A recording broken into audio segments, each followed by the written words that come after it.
Isinusulong sa Senado ang panukalang ibaba sa 10 ang edad na pwedeng papanagutin sa mga karumal-dumal na krimen. Pinaligan naman yan ng Council for the Welfare of Children. Anila, hindi yan ang solusyon sa kalimitang ugat ng problema na kahirapan at problema sa pamilya. Balitang hatid ni Maki Pulido. Nitong Marso sa Parañaque, namatay sa saksak sa loob ng classroom ang isang babaeng grade 8 student. Kaklasing lalaki ang suspect. Pareho silang edad 14. Kamakailan, ninakawan at tinadtad ng saksak ang isang babaeng edad 19 sa Tagum City. Nahuli na ang 4 na suspect kabilang ang 3 menor de edad. Sa datos ng PNP Women and Children Protection Center, sa unang 6 na buwan ng 2025, mahigit 2,200,000 ang mga kasong sangkot ang mga CICL o Children in Conflict with the Law. Sa ilalim ng Juvenile Justice and Welfare Act of 2006, ang mga kabataan edad 15 pababa walang criminal liability o hindi maaaring kasuhan o ikulong.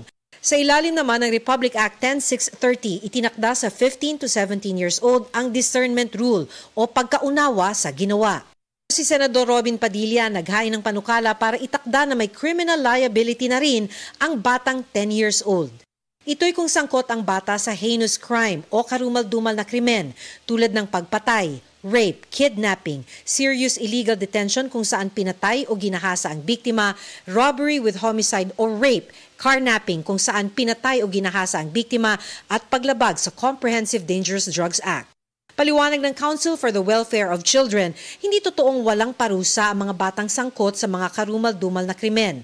Mandatory na ipapasok ang child in conflict with the law sa youth care facility o bahay pag-asa para matulungan ang kanyang rehabilitasyon, partikular sa edad 12 hanggang 15. Nasa batas din na sa kaso ng CICL, mamamagitan ang mga social worker ng DSWD. Dapat i-turn over sa kanilang mga magulang, kaanak o guardian at sasailalim sa community-based intervention program. Maliban na lang kung sa assessment ng social worker, kailangang dalhin ang bata sa isang youth care facility. Korte ang magdedesisyon sa ihahaing petisyon ng DSWD para sa involuntary commitment ng bata na hindi bababa sa 1 taon. Paano pag hindi na naman nagbago? Ibabalik po siya ulit sa korte.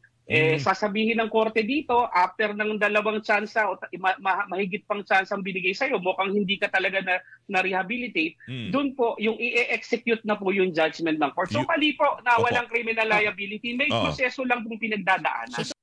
Masyado raw simpleng pagtingin sa komplikadong problema ang pagbaba ng edad ng criminal liability.